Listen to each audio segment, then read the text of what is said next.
আসলে আমার প্রতি মাসে বিলের অনেক কাজ করতে হয়। তো আমি দেখতেছি যে আমার বিলের পরিবেশটা আবার নষ্ট হয়েছে। এই জন্য কিন্তু আমি বাজার থেকে কিছু চুন নিয়ে আসছি। চুনটা কালকে রাতে নিয়ে আসছি, নিয়ে এসে ভিজে রাখছি যে আজকে সকালেই আমার এই চুনটা দিতে হবে। আমি চুন দেওয়ার জন্য বিলে আসছি। বিলে এসে আমি চুনগুলা দিব। চুনগুলার বস্তা কিন্তু অনেকটাই শক্ত হয়ে গেছে। আমি এই জন্য বাড়ি থেকে হাসা বা কোনো কিছু নিয়ে আসছি যে এটা কাটতে হবে, কাটতে তারপরে দিতে হবে।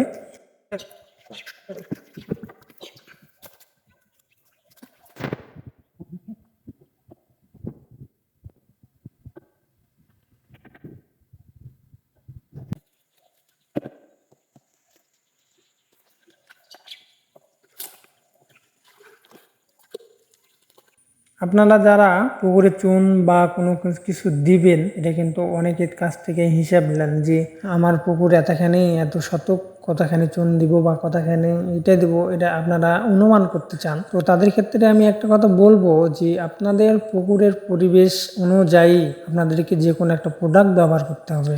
আপনি একজনকে বললো যে শতকে এতগুলা দেন এতগুলা দেন, আপনি ওই পরিবেশে আপনি অতগুলা প্রোডাক্ট আপনি দিলেন, কিন্তু দেখা গেল যে আপনার পরিবেশটা ভালো নাই বা বেশি পড়ে গেছে। চুন যদি বেশি পড়ে তো মাছের সমস্যা হয়। তো আপনারা জেনে বুঝে শুনে তারপরে যে কোনো প্রোডাক্ট ব্যবহার করবেন। আর পুকুরের ব্যাপারটা হচ্ছে যে আপনাকে নিজে সতর্ক হতে হবে, নিজে পরিশ্রম করতে হবে, তাহলে কিন্তু আপনি ভালো একটা রেজাল্ট পাবেন, তাছাড়া কিন্তু সম্ভব না।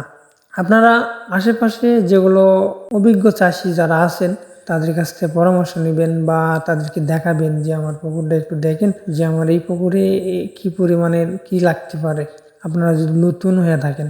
আর পুরাতন যদি হন তাহলে তো কোনো সমস্যাই নাই, তারপরেও জানার কোনো শেষ নাই। আপনারা জানবেন, শুনবেন, বুঝবেন, তারপরে কোনো জিনিস ব্যবহার করবেন। মোটামুটি আমার চুনলা শেষ। মাছ চাষে আমার অনেক শখের, আমি মাছ চাষটা করতে অনেক ভালো লাগে আমার, আর আমি পরিশ্রম করতে অনেক ভালোবাসি। তো আপনারা পরিশ্রম করবেন, নিজে পরিশ্রম করবেন, ভালো লাগবে আপনাদেরকেও। যদি আপনি সফলতা যদি পান তো দেখবেন যে কাজ করতে মন যাবে, এত সুন্দর লাগবে।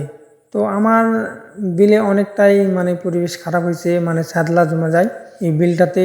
যখন আমি নামি, এর আগে একদিন নামছিলাম, চুন নিয়ে আসার আগেই নামছিলাম, আমার পরে দেখছি যে অনেক বিলে অনেকটাই ময়লা হয়েছে। তো এই কারণেই কিন্তু আমি চুনের বস্তা সেই দিনই নিয়ে এসেছি। তো যে কোনো একটা জিনিস যদি আপনি ধরা পড়ে সাথে সাথে সে কাজটা করতে হবে, আর সাথে সাথে কাজটা যদি না করেন তাহলে কিন্তু ভাই অনেকটাই সমস্যা।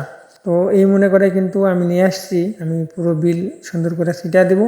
আর কালকা থেকে আমার পরিবেশটা আবার ভালো হয়ে যাবে, পরিবেশ নষ্ট হবে এটাই স্বাভাবিক। আর এই জন্যে কিন্তু হট্ট করেই কোনো কিছু বলা যায় না। আপনারা হয়তো মনে করতে পারেন যে ভাই কয়েকদিন আগেই তো কি একটা প্রোডাক্ট দিলেন পরিবেশ ভালো করার জন্য, কিন্তু যে আবার কেন এগুলো দিতেছেন, তো এই সব প্রশ্ন থাকতে পারে। তো পুকুর যারা মাছ চাষ করে তারাই বুঝে যে পুকুরের কোনো ইয়ে নাই, কখন কি হয় বোঝা বড় মুশকিল। আজকে ভালো আছে কালকেই নষ্ট হতে পারে, আজকে ভালো মাছ আছে কালকেই আবার মারা যাইতে পারে।